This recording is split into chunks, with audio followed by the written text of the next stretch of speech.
माननीय संजय सिंह जी। धन्यवाद मान्यवर, आपने इस रेल बजट पर मुझे बोलने का मौका दिया। मान्यवर, सरकार की ओर से मंत्री जी का बयान आया कि निजीकरण रेलवे का नहीं किया जाएगा, और उनकी ये बात सुनकर ऐसा लगता है कि ये सरकार देश के निजी कंपनियों और पूंजीपतियों के लिए गाने की एक लाइन गाती है कि बताना भी नहीं आता, छिपाना भी नहीं आता, हमें तुमसे मोहब्बत है, जताना भी नहीं आता। निजीकरण करना भी है और मना भी करना है। आपने कहा निजीकरण नहीं करेंगे। 109 प्राइम रूट्स पर आप 150 ट्रेनें चलाने जा रहे हैं। देश के 50 रेलवे स्टेशंस को आप निजी हाथों को देने जा रहे हैं। हबीबगंज रेलवे स्टेशन आपने निजी हाथ को दिया। वहां की हालत जाकर पता कीजिए मान्यवर, वहां पर 50 रुपए मोटरसाइकिल रखने का लगता है। वहां पार्किंग के लिए 150 रुपए कार का देना पड़ता है। आपने प्लेटफॉर्म टिकट 30 रुपए का कर दिया। पैसेंजर ट्रेन का 3 गुना किराया बढ़ा दिया। जब आपसे पूछा जाता है तो आप बहुत हास्यास्पद तर्क देते हैं। कहते कोरोना के समय में पैसेंजर ट्रेन में भीड़ ना हो इसलिए किराया हमने बढ़ा दिया। पेट्रोल का दाम क्यों बढ़ाया? बोले कार ना चलाने पाए, मोटरसाइकिल ना चलाने पाए।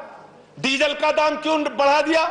माल की ढुलाई ना होने पाए। अरे गैस का दाम क्यों बढ़ा दिया? लोग खाना ना खाने पाए। यह आपका तर्क है। देश में कोई भी चीज महंगाई बढ़ाने के लिए आप एक नया हास्यास्पद तर्क लेके आते हैं जिसका सच्चाई से कोई लेना देना नहीं होता।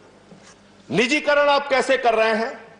मेंटेनेंस के क्षेत्र में निजीकरण, सफाई कार्यों के क्षेत्र में निजीकरण, फैक्ट्री और उत्पादन के क्षेत्र में निजीकरण, सिग्नल के क्षेत्र में निजीकरण, इलेक्ट्रिफिकेशन के क्षेत्र में निजीकरण। रेलवे में मजदूरों की, सरकारी कर्मचारियों की संख्या मानवर 1974 के स्वर्गीय जॉर्ज फर्नांडिस जी के आंदोलन में, रेल हड़ताल में 17 लाख कर्मचारी होते थे। जब ट्रेनें कम थी, जब यात्री एक जगह से दूसरे जगह कम यात्रा करते थे। आज 2.5 करोड़ लोग प्रतिदिन एक स्थान से दूसरे स्थान रेलवे के माध्यम से जाते हैं, और आज आपने कर्मचारियों की संख्या पहुंचा दी 12,26,000। 17 लाख से घटा के 12 लाख। यह निजीकरण के कारण हुआ, हर क्षेत्र में निजीकरण के कारण हुआ। और अब आप तो एक नया तरीका लेके आ गए हैं, लेटरल एंट्री। आईएएस भी आप लेटरल एंट्री के जरिए बना रहे हैं। 39 आईएएस आपने लेटरल एंट्री के जरिए बनाए, और जिसमें आरक्षण के नियमों की, एससी, एसटी, ओबीसी के आरक्षण को पूरी तरीके से खत्म कर दिया आपने। और निजीकरण जो आप रेलवे में लेके आ रहे हैं, इसके पीछे आपकी सबसे खतरनाक मंशा है एसटी, एससी, ओबीसी के आरक्षण को धीरे धीरे समाप्त करने की आपकी योजना है। यह मूल मंशा आपकी है।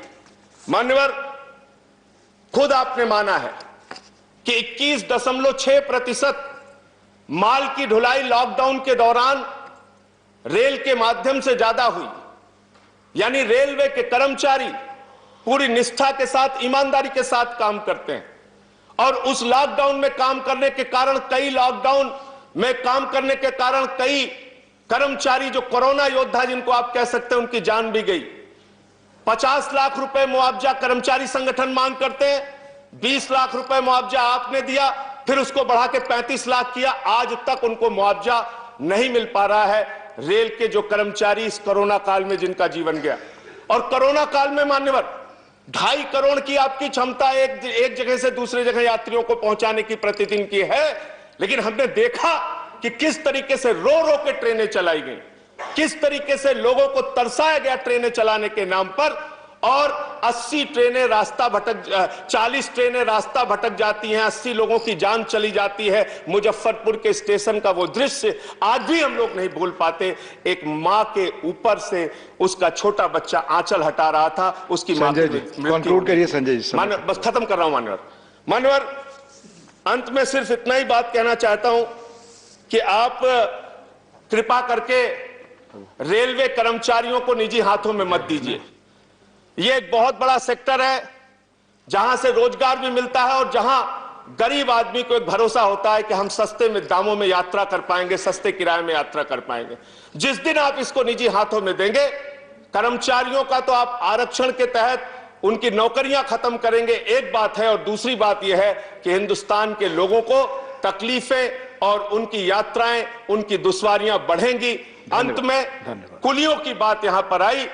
इस देश के कुलियों के लिए एक योजना बहुत पहले लाई गई थी कि उनके परिवार के लोगों को नौकरियां दी जाएंगी। उस पर पुनर्विचार कीजिए, उस पर फिर से एक बार सरकार निर्णय ले। जो दिन भर मेहनत करते हैं स्टेशन पे, अब माल ढुलाई करते हैं, धन्यवाद। उनके बच्चों को धन्यवाद नौकरियों में माननीय संजय आरक्षण जी। देने की योजना बनाई। बहुत बहुत धन्यवाद। धन्यवाद। उत्तर प्रदेश और देश दुनिया की खबरों के लिए आप हमारा YouTube चैनल भारत समाचार जरूर सब्सक्राइब कीजिए। रेगुलर नोटिफिकेशन के लिए बेल आइकन दबाइए, जिससे नए वीडियो का नोटिफिकेशन आप तक सबसे पहले पहुंच सके।